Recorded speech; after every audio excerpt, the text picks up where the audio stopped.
Cristiano Ronaldo belum pensiun, belum mengucapkan salam perpisahan, belum meninggalkan lapangan, tapi dia sudah mulai membangun kekuasaan di luar garis putih. Dan itu bukan rumor media sosial, bukan gosip spekulatif.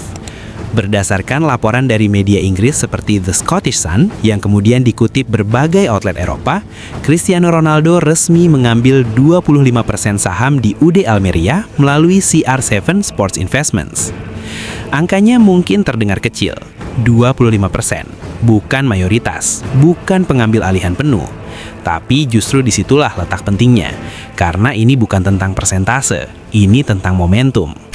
Ronaldo saat ini masih aktif bermain bersama Al Nassr. Dia masih menjadi wajah Liga Saudi, masih mencetak gol, masih memimpin tim. Jadi ketika seorang pemain aktif membeli saham klub Eropa, itu bukan keputusan spontan, itu keputusan strategis. Media Spanyol seperti AS dan Marca menyebut bahwa proses ini sudah berjalan beberapa bulan sebelum diumumkan. Artinya ini bukan reaksi sesaat, ini perencanaan. Dan pilihan klubnya pun menarik. Almeria bukan raksasa, bukan klub tradisional papan atas. Tapi justru karena itu, akses masuknya realistis. Valuasinya masuk akal, potensi pertumbuhannya terbuka. Langkah ini terlihat sederhana, tapi dalam konteks karier Ronaldo, ini bukan ekspansi kecil. Ini perubahan arah. Dan perubahan arah itu membawa kita ke pertanyaan berikutnya. Apakah ini murni bisnis atau ada ambisi yang lebih besar di baliknya? Untuk memahami itu, kita harus melihat bagaimana Ronaldo membangun dirinya di luar lapangan. Ronaldo bukan hanya atlet dengan gaji tinggi. Forbes dalam beberapa tahun terakhir terus menempatkannya sebagai salah satu atlet berpenghasilan terbesar di dunia, dan sebagian besar pendapatannya berasal dari luar sepak bola. Brand CR7, hotel, fashion, gym, properti, dia sudah lama membangun fondasi finansial jangka panjang. Laporan dari LiveMint dan beberapa media finansial menyebut bahwa pembelian saham Almeria adalah bentuk diversifikasi aset ke sektor kepemilikan klub sepak bola. Ini berbeda dari sponsor atau endorsement. Ini kepemilikan struktural. Artinya Ronaldo tidak hanya menjadi wajah sepak bola, tapi bagian dari fondasi bisnisnya. Namun 25% tetap bukan kendali penuh. Dia tidak bisa mengambil keputusan sepihak, tidak bisa langsung menentukan transfer atau kebijakan teknis. Tapi dalam sepak bola modern, nama adalah aset terbesar. Dan Ronaldo adalah magnet global. Bayangkan dampaknya.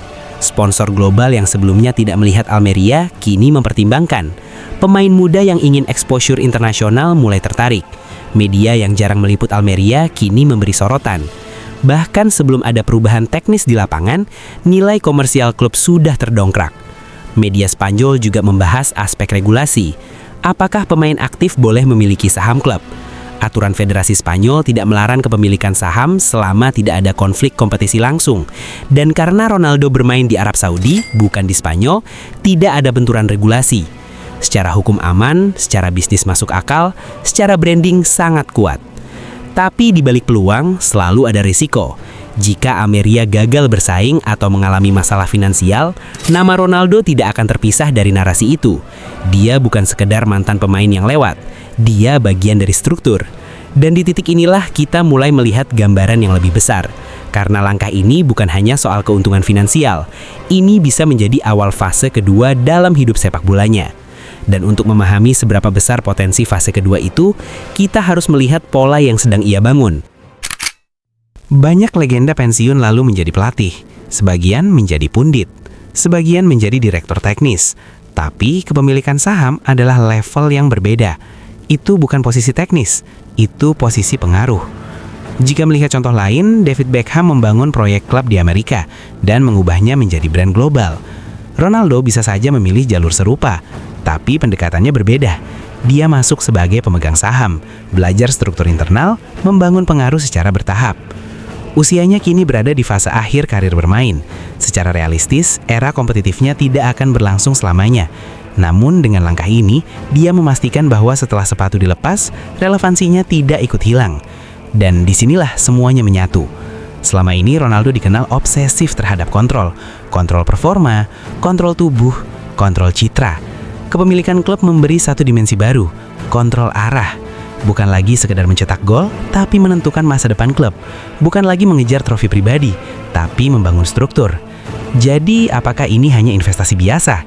Jika melihat timingnya saat dia masih aktif bermain, melihat struktur bisnisnya yang sudah matang, melihat pilihan klub yang strategis, jawabannya condong ke satu arah.